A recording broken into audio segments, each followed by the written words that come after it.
माहिती आहे की सुरुवातीच्या काळामध्ये आपले प्रभाग दौरे झाले आणि त्या प्रभाग दौऱ्यांमध्ये जे काही आम्हाला अडचणी त्या प्रभागात जाणवल्या त्या दौऱ्यांमध्ये काही निर्णय खरं तर आम्ही सगळ्या पदाधिकारी, मी असेल, उपमहापौर असतील, आमचे स्टँडिंग चेअरमन असतील, पाहणी दरम्यान ज्या ज्या प्रभागांमध्ये काही अतिशय संवेदनशील आणि महत्त्वाचे निर्णय आम्ही घेतले होते आणि आज आम्हाला आनंद होतोय की आपलं सरकार जे आहे महाराष्ट्राचं ते शेतकऱ्यांना प्राधान्य देत असताना आणि उद्या सन्माननीय मुख्यमंत्री देवेंद्रजी फडणवीस यांचा वाढदिवस असताना पाथर्डीमध्ये आपल्याला माहिती आहे गव्हाणे येथे जो आपला खत प्रकल्प आहे त्यामध्ये सातत्याने लँड फिलिंग होतं आणि लँड फिलिंग झाल्यामुळे लिंकिंगमुळे जे पाणी आहे ते अतिशय घाण पाणी खूप वर्षापासून जवळजवळ 15 वर्षापासून हे शेतकरी त्रस्त होते. ते घाण पाणी त्यांच्या शेतात जायचं आणि आपल्या विहिरींमध्ये देखील ते दूषित पाणी यायला लागलं होतं. त्यांचं शेत आणि पीक त्याच्यामुळे आतून सडत होतं आणि त्यांना पीक घेता येत नव्हतं. ही वर्षानुवर्षाची समस्या त्या शेतकऱ्यांची होती. त्याचबरोबर विहिरीतलं पाणी देखील दूषित होतं, त्यामुळे त्यांच्या आरोग्याला देखील खूप मोठा धोका निर्माण झालेला होता. आणि पाहणी दरम्यान जेव्हा आम्ही हे बघितलं तर तेव्हा आमच्या लक्षात आलं की इथे खरं तर ते जे पाणी येतं आहे बाहेर लँडफिलमधनं त्याला कुठेतरी STPशी कनेक्ट केलं तर तो आपला मुद्दा रिझॉल्व्ह होऊ शकतो. शेतकऱ्यांना ॲक्च्युअल पाणी जमिनीत मुरेल आणि म्हणून त्या तिथल्या पाण्याचं जे डायव्हर्जन आहे ते आम्ही जवळजवळ 2.5 कोटी खर्च करून आज त्याचं भूमिपूजन केलेलं आहे. आणि 2.5 कोटीमध्ये आपण ते पूर्ण जे पाणी खराब पाणी आहे जे त्यांच्या शेतात जात होतं, जे विहिरींमध्ये जात होतं, त्याला डायव्हर्जन देऊन STPत टाकतो आहे आणि आता त्यांना एकदम चांगलं आणि स्वच्छ पाणी मिळेल. हे जे खराब पाणी होतं ते STPत जाऊन स्वच्छ होणार आहे. त्यामुळे अशा पद्धतीने खरं तर शेतकरी खूप आनंदित होते आज की एवढ्या वर्षानंतर त्यांचा वर्षानुवर्ष जो लांबलेला एक प्रश्न होता आणि त्याच्याने त्यांची शेती आणि आरोग्य दोन्ही पण धोक्यात होते तो मार्गी लागलेला आहे.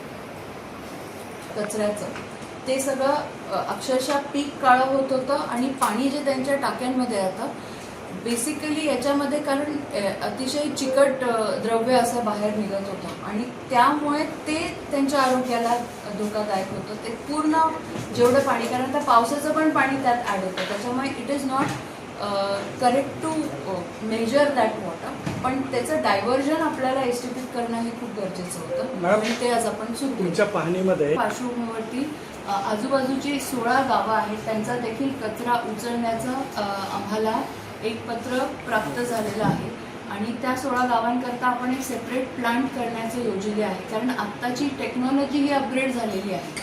आपण पाहता आहात की आपला जो घनकचऱ्याचा प्लांट आहे तो बरेच वर्ष झालेला आहे आणि त्यामध्ये वेस्ट टू प्लास्टिकपासून डिझेल किंवा असं वेस्ट टू एनर्जीचा आपण प्रकल्प राबवला आहे. पण आता वेस्ट टू CNG आलेले आहे, वेस्ट टू बाकी सगळ्या गोष्टी आल्या आहेत ज्याच्यामध्ये आपण इतर प्रकारचं अनकन्व्हेन्शनल एनर्जी रिसोर्सेस करू शकतो. आणि त्याच धर्तीवरती ह्या 16 गावांचा जो नवीन कचरा ॲड होणार आहे आपल्याला आणि कुंभच्या दरम्यान जो कचरा ॲड होणार आहे तो पण आता एका नवीन प्लांटमध्ये आपण घेतोय. त्याची आम्ही चाचपणी सुरू केलेली आहे. कदाचित PPP तत्वावरती लवकरच पुढच्या महिन्यात ती संकल्पना देखील आपल्यापर्यंत पोहोचेल, जेणेकरून ह्या 16 गावांचा कचरा प्लस ॲडिशनल जो कुंभमध्ये निर्माण होणारा कचरा आहे तो ह्या प्रकल्पातून CNG मध्ये कन्वर्ट होऊन आपल्याला CNGचा देखील तिथे वापर करता येणं शक्य आहे. त्याच्यात शेजारी होईल कारण ती खत प्रकल्पासाठी आपण जागा आरक्षित केलेली आहे आणि तिथेच तो प्रकल्प क्षमता जो वाढवतो आहे आणि हा टोटली वेगळा प्रकल्प आहे. कारण का होतं, क्षमता वाढवल्याने कचरा जो डिस्ट्रॉय करायचा आहे किंवा सेग्रिगेशन आहे किंवा त्याचं जे काही प्रोसेसिंग करायचं आहे त्याची क्षमता वाढते.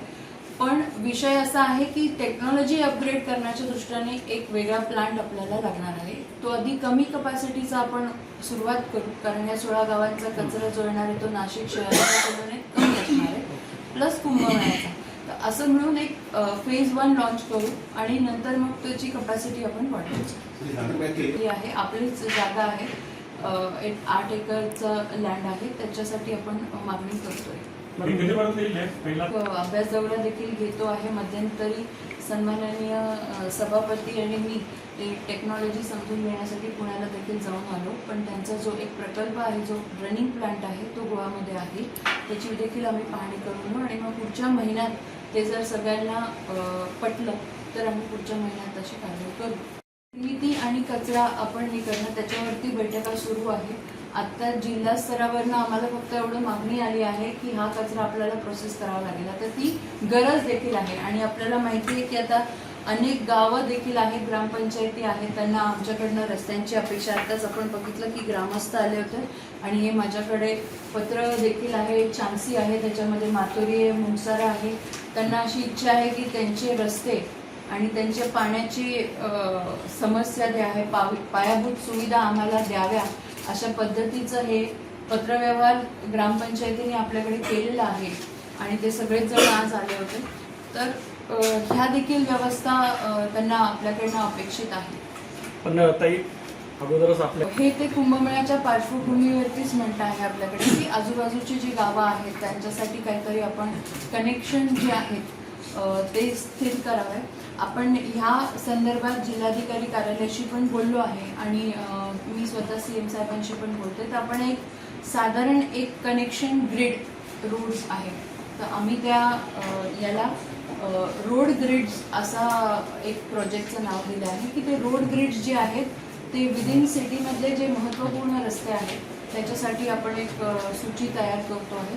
तो लिमिटेड असणारे पण अत्यावश्यक जे आहे ते त्याच्यात आपण घेतो रोड ग्रिड.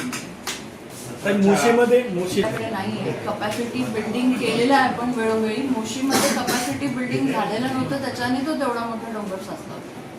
जर आपण बघितलं तर या 186 शाळा आहेत आणि त्यात इतर पण काही मायनॉरिटी शाळा आहेत ज्यांनी आमच्याकडे मागणी केली आहे. काही गुजराती मीडियम आहे, काही उर्दू मीडियम आहे, काही अशा आहेत ज्या मायनॉरिटीच्या शाळा आहेत.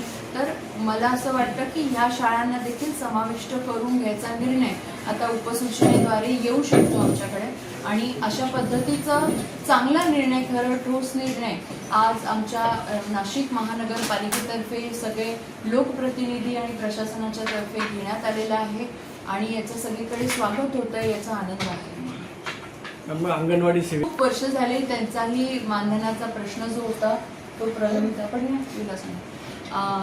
त्यांचाही प्रश्न प्रलंबित होता आणि यामुळेच मला असं वाटतं की आपण जेव्हा लोकांसाठी काम करतोय, अंगणवाडी सेविका या ज्या आहेत त्या आपल्या लहान चिमुकल्यांना खरं संस्कार घडवत असतात.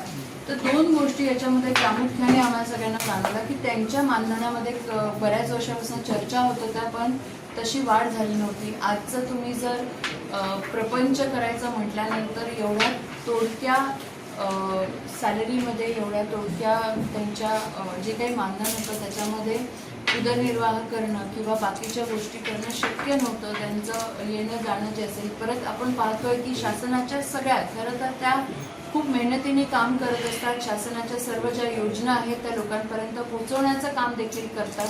कोरोनामध्ये देखील त्यांनी खूप चांगली जबाबदारी पार पाडली आणि आता SIRच्या माध्यमातून जेवढ्या पण योजना आहेत त्या माध्यमातून, तर अंगणवाडी सेविका BLO म्हणून काम करते, इतर शिक्षक देखील काम करत असतात, पण अंगणवाडी सेविकांकडे बऱ्यापैकी दुर्लक्ष झालं होतं आणि त्याकरता हा निर्णय आमच्या सर्व लोकप्रतिनिधी आणि महासभेने घेतलेला आहे.